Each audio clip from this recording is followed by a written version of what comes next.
आजच्या वचनामध्ये मनन करत असताना आपण उत्पत्ती याचा 22वा अध्यायामध्ये आपण जाऊया.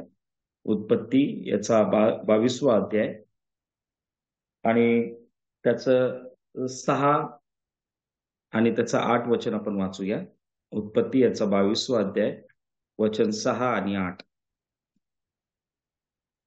तेव्हा अब्रामाने होमार्पणासाठी लाकडे घेऊन आपला पुत्र इसाक याच्या पाठीवर ठेवली आणि आपल्या हाती विस्तव व सुरा घेतला आणि ते दोघे बरोबर चालले. तेव्हा इसाकाने आपला बाप अब्राम यास म्हटले, बाबा. तो म्हणाला, काय म्हणतोस बाळा? त्याने म्हटले, पहा, विस्तव व लाकडे आहेत, पण होमार्पणासाठी कोकरू कुठे आहे? वचन 8. त्यास अब्राम म्हणाला, बाळा, देव स्वतः होमार्पणासाठी कोकरू पाहून देईल. आणि ते दोघे बरोबर चालले.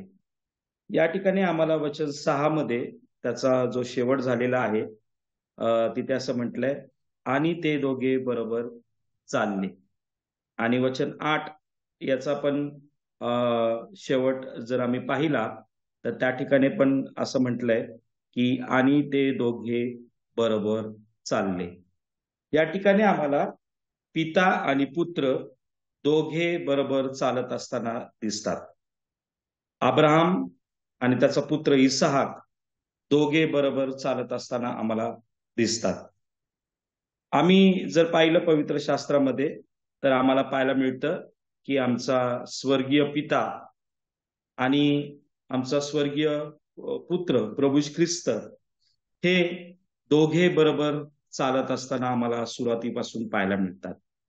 जगाच्या स्थापनेपासून, जगाच्या पूर्वीपासून, अनंत काळापासून, अनंत समयापासून आम्हाला पाहायला मिळतं की पिता आणि पुत्र बरोबर चाललेले आम्हाला पाहायला मिळतात.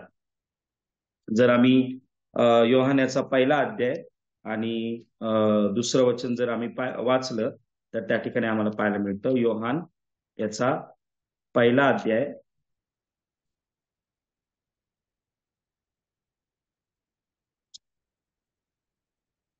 आणि त्याचं दुसरं वचन त्या ठिकाणी असं म्हटलंय, तोच प्रारंभी देवासह होता, तोच प्रारंभी देवासह होता. या ठिकाणी प्रभू ख्रिस्ताविषयी म्हटलेलं आहे, जो परमेश्वराचा देवाचा शब्द जो आहे तो देवासोबत तो देव आहे, तो देवासोबत आहे, परमेश्वरासोबत आहे.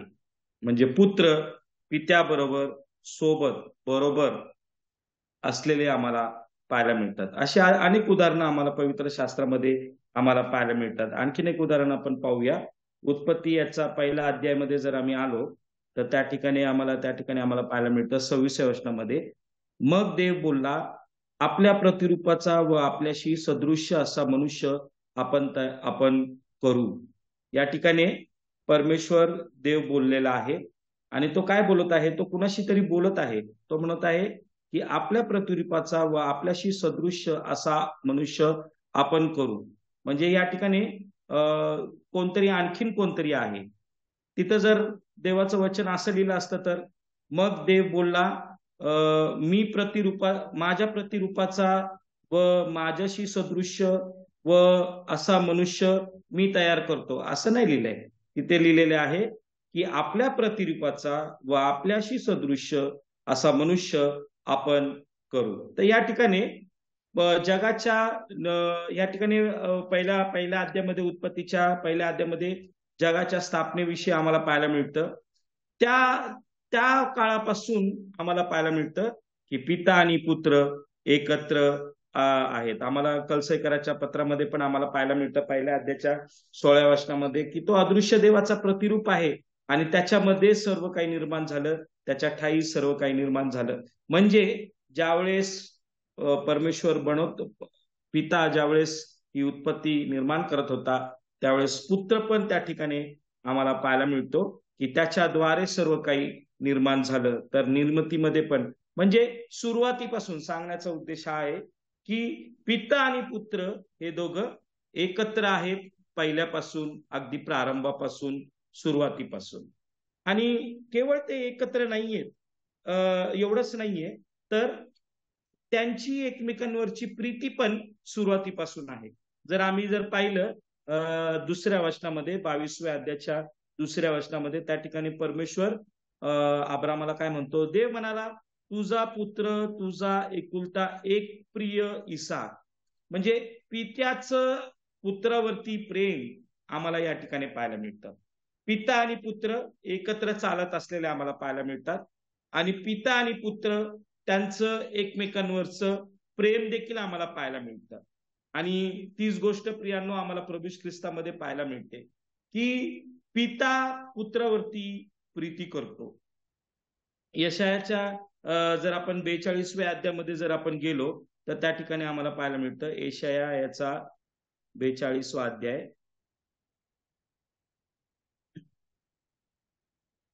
यशायाचा 42वा अध्याय आणि त्या ठिकाणी असं म्हटलं की पहा हा माझा सेवक, पहिलं वचन, याला मी आधार आहे, पहा हा माझा निवडलेला, याच विषयी माझा जीव संतुष्ट आहे, याच्या ठाई मी आपला आत्मा घातला आहे, तो राष्ट्रास न्याय प्राप्त करून देईल, तो गवगवा करणार नाही, तो आपला उच्च स्वर करणार नाही, तो रस्त्यातून पुकारा करणार नाही.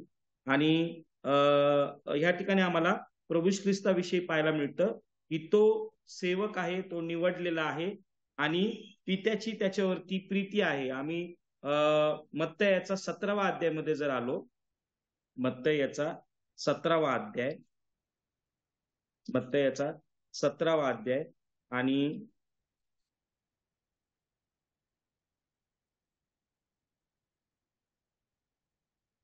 5वं वचन, त्या ठिकाणी असं म्हटलंय, तो बोलत आहे, तो पहा तेजस्वी मेघाने त्यांच्यावर छाया केली आणि पहा मेघातून अशी वाणी झाली की हा माझा पुत्र मला परमप्रिय आहे, याच विषयी मी संतुष्ट आहे, याचे तुम्ही ऐका. तर आकाशातून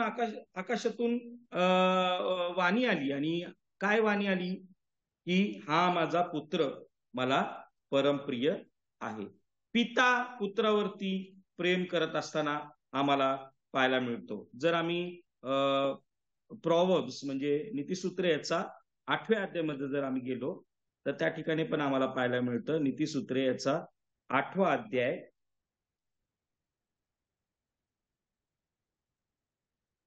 आणि त्याचं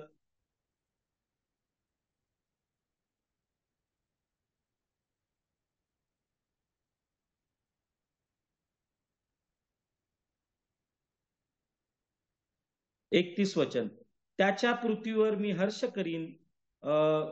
30 वचन, तेव्हा मी त्याच पाशी कुशल कारागीर होते, मी त्याला नित्य आनंदाई होते, त्याच्या समोर मी सर्वदा हर्ष पावत असे. या ठिकाणी प्रभू ख्रिस्ता विषयी म्हटलेला आहे की तो त्याच्याबरोबर कारागीर असा होता आणि त्याच्याबरोबर तो आनंदाई होता. पित्याला आवडणारा पुत्र, पित्याला आवडणारा पुत्र.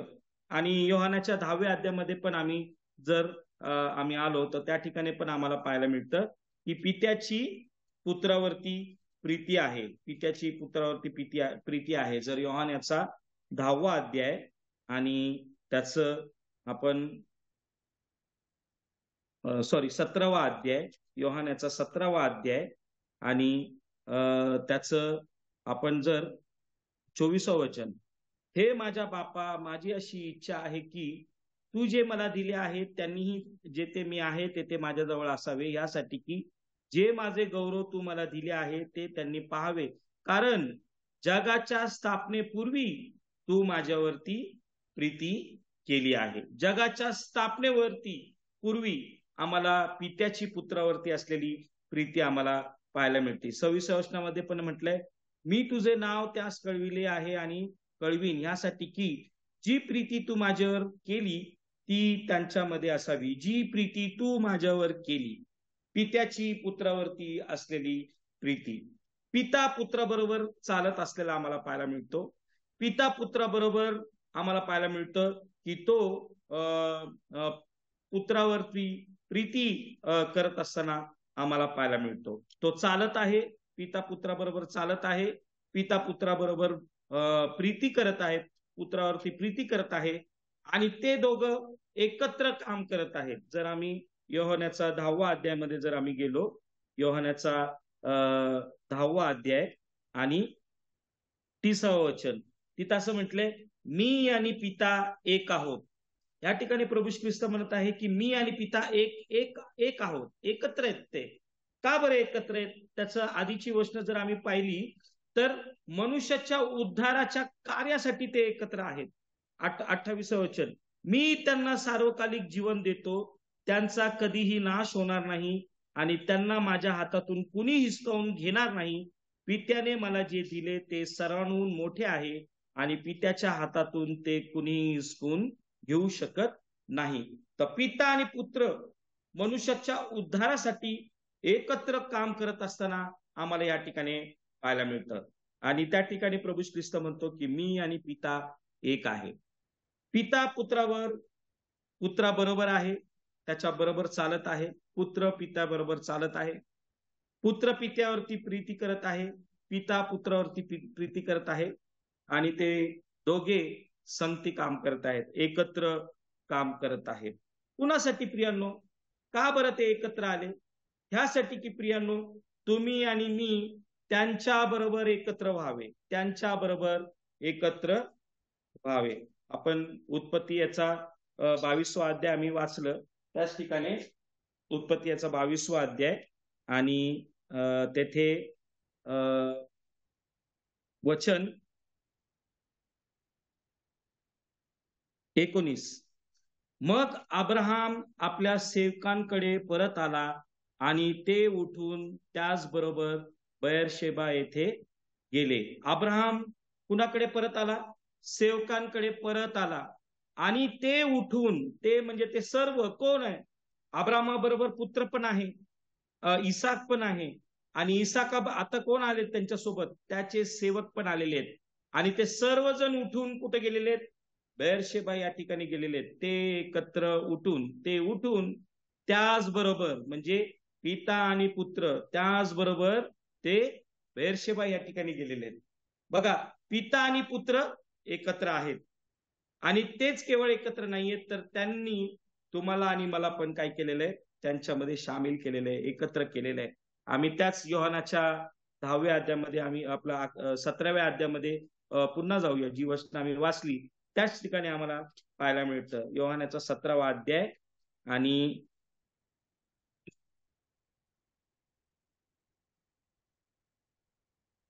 24वा वचन, हे माझ्या बापा, माझी अशी इच्छा आहे की तू जे मला दिले आहेत, कुणी दिलेत? पित्याने दिलेत. त्यांनीही जेथे मी आहे तेथे माझ्याजवळ असावे. म्हणजे बघा, पिता पुत्रामध्ये एक आहे, ते एकत्र आहेत आणि आम्ही पण त्यांच्याबरोबर एक व्हावे. जेथे ते आहेत तेथे आम्ही देखील असावं. एकत्र एकत्र चालत असलेले आम्हाला पिता आणि पुत्र पाहायला मिळतात. आणि त्या ऐक्यामध्ये प्रियांनो, त्याने तुम्हाला आणि मला पण काय केलेलं आहे? सामील केलेलं आहे. आम्ही पण त्यांच्यामध्ये काय झालेलो आहोत? सामील झालेलो आहोत. प्रभू ख्रिस्त म्हणत आहे की जेथे मी आहे तेथे ते देखील माझ्या बरोबर असावे. एकत्र आलेले. पण ते कसं एकत्र झालं? एकत्र होणं हे कसं झालं? प्रभू ख्रिस्ताच्या मृत्यूच्या द्वारे. आम्ही पाहूया. बघा, अब्राहमाचा मृत्यू झाला त्यावेळेस काय झालं बघा त्या ठिकाणी. पण उत्पत्ती याचा 25वा अध्याय, उत्पत्ती याचा 25वा अध्याय आणि 7व्या वचनापासून पुढे, अब्राहमाच्या आयुष्याचे वर्ष 175 होते. अब्राहम पुऱ्या वयाचा चांगला म्हातारा होऊन मरण पावला व आपल्या पूर्वजास जाऊन मिळाला. वचन 9, मग त्याचे मुलगे इसाक व इश्माईल यांनी त्यास एफ्रोन बिन सोहोर हित्ती याच्या ममरे समोरील शेतातल्या मकपेलेच्या गुहेत पुरले.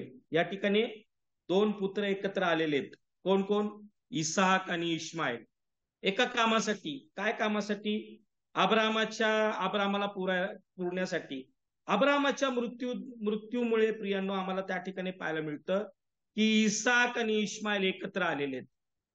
प्रियांनो, आम्ही जर विचार केला, प्रभू ख्रिस्ताच्या मृत्यूच्या द्वारे प्रियांनो आम्ही पित्यामध्ये एक झालेलो आहोत, आम्ही पित्यामध्ये सामील झालेलो आहोत, एकत्र झालेलो आहोत. कशामुळे? त्याच्या मृत्यूच्या द्वारे. आम्हाला पाहायला मिळतं की पुत्र पित्याबरोबर एकत्र आहे. कधीपासून? सुरुवातीपासून आम्ही पाहिलं, जगाच्या स्थापनेपासून आम्ही पाहिलं, पिता पुत्राबरोबर सुरुवातीपासून आहे. परंतु प्रियांनो, आम्हाला पाहायला मिळतं की ज्यावेळेस प्रभू ख्रिस्त वधस्तंभावरती गेला, त्यावेळेस आम्हाला त्याचे शब्द आम्हाला पाहायला मिळतात. काय माहितीये का काय त्याचे शब्द? स्तोत्र 22 मध्ये जाऊया आपण. स्तोत्र 22.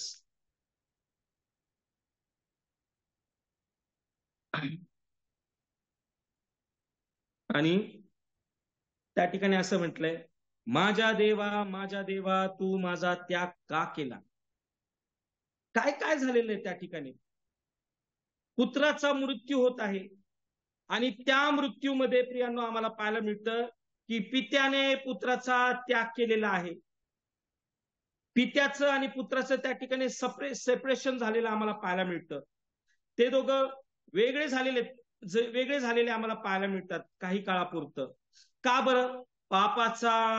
पापाचा जो भयंकर जे पाप होतं प्रियांनो, त्याचा जो भार होता प्रियांनो, तो पुत्रावरती लादण्यात आला होता. आणि आमच्या त्या पुत्रावरती तो लादण्यात आला होता. आणि त्यामुळे पित्याने काय केलं? पित्याने आपली पाठ फिरवली. पित्याने पुत्राकडे पाहिलं नाही. पित्याने पुत्राला एकटंच त्या वधस्तंभावरती जाऊ दिलं. एकटा तो त्या वधस्तंभावरती गेलेला आम्हाला पाहायला मिळतो प्रियांनो. आणि त्याच्या मृत्यूच्या द्वारे प्रियांनो आम्हाला मत्तयच्या पुस्तकामध्ये आम्ही जर गेलो, त्या ठिकाणी प्रभू ख्रिस्ताच्या मृत्यूविषयी आम्हाला पाहायला मिळतं.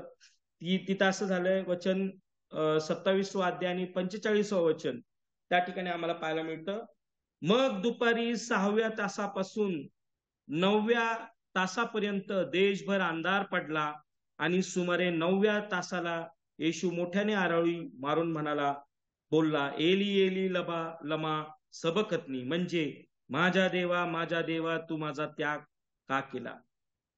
पित्याने पुत्राचा त्याग केलेला आम्हाला पाहायला मिळतो. कुणामुळे झाला? तुमच्या आणि माझ्या पापांमुळे झाला प्रियांनो. पित्याने काय केलं? पुत्राचा त्याग केलेला आम्हाला पाहायला मिळतो. जे जगाच्या स्थापनेपासून एकत्र आहेत, पहिल्यापासून ते एकत्र आहेत प्रियांनो, परंतु ज्यावेळेस वधस्तंभावरती आम्ही ज्यावेळेस येतो, त्यावेळेस आम्हाला पाहायला मिळतं की पुत्र आणि पित्याने काय केलंय? पुत्राचा त्याग केलेला आम्हाला पाहायला मिळतो. त्याचं पण त्यांचं नातं तुटलेलं नाहीये, त्यांचे संबंध तुटलेला नाहीये, परंतु प्रियांनो आम्हाला पाहायला मिळतं की ते संबंधामध्ये एकत्र आहेत. परंतु प्रियांनो, ज्यावेळेस आमच्या उद्धाराचं कार्य, ज्यावेळेस त्या जो प्रश्न होता, त्या कार्यासाठी पुत्राला प्रियांनो ते स्वर्गीय स्थान सोडावा लागलं. ते स्वर्ग सोडून तो ह्या पृथ्वीवरती आला प्रियांनो. स्वर्ग सोडून तो ह्या पृथ्वीवरती आला. पित्याचा आणि पुत्राचा संबंध तो अजून तसाच आहे, नातं अजून तसंच आहे. परंतु प्रियांनो आम्हाला पाहायला मिळतं की मनुष्य ज्यावेळेस रूप प्रभू ख्रिस्ताने धारण केलं, त्यावेळेस पित्याने वधस्तंभावरती असताना काय केलंय? पित्याने पुत्रावरती पाठ फिरवलेली आहे. त्याने काय केलेलं आहे? त्याने त्याचा त्याग केलेला आहे. आणि तेथे जे उभे होते त्यांच्यातील कित्येकांनी हे ऐकून म्हटले, तो एलियाला हाक मारतो. परंतु आम्हाला पाहायला मिळतं की प्रभू ख्रिस्त पित्याशी बोलत आहे. त्यांना असं वाटलं की तो एलियाला हाक मारतोय. परंतु प्रियांनो आम्हाला पाहायला मिळतं की पुत्र पित्याशी बोलत असताना त्या ठिकाणी आम्हाला पाहायला मिळतो. का बरं ते झालं प्रियांनो? का बरं प्रभू ख्रिस्ताचा मृत्यू झाला? ह्यासाठी की तुम्ही आणि मी एकत्र यावे. आणि जे अभिवचन दिलेलं आहे, ते अभिवचन, ते काय अभिवचन आहे? की जेथे मी असावे तेथे त्यांनीही असावं. जेथे आपण जसे एक आहोत तसे त्यांनीही एक व्हावे. हे प्रभू ख्रिस्ताचे शब्द आहेत प्रियांनो. कुणासाठी? तुमच्या आणि माझ्यासाठी. म्हणून बहिणींनी जे गीत गायलं आता, की गाऊ उंच स्वरे प्रभूला, कारण का आम्ही प्रभूला उंच स्वराने आम्ही गात आहोत. का? कारण का प्रियानो, त्याने तुमच्या आणि माझ्यावरती काय केली? प्रीती केलेली आहे. आणि त्याने तुम्हाला आणि मला काय केलेलं आहे? स्वर्गीय स्थानावरती बसवलेलं आहे, नेलेलं आहे, एकत्र आणलेलं आहे. आणि त्यासाठी प्रियानो पित्याला पुत्राचा त्याग करावा लागला. पुत्राला किती दुःख वाटलं, किती दुःख वाटलं. तो म्हणाला की माझ्या पित्या, माझ्या पित्या, माझ्या बापा, माझ्या बापा, तू माझा त्याग का केला. प्रियांनो, हे केवळ तुमच्या आणि माझ्यासाठी प्रियांनो झालेलं आहे. आणि त्या ठिकाणी उत्पत्तीच्या पुस्तकामध्ये आम्ही जे पाहिलं की ते दोघे एकत्र एकत्र चाललेले आम्हाला पाहायला मिळतात. तुम्ही आणि मी पण आता त्यांच्या बरोबर एकत्र झालेलो आहोत, एकत्र चाललेलो आहोत. या आपण त्या देवाची आपण उपस्तुती करूया आणि त्याची आराधना करूया. धन्यवाद.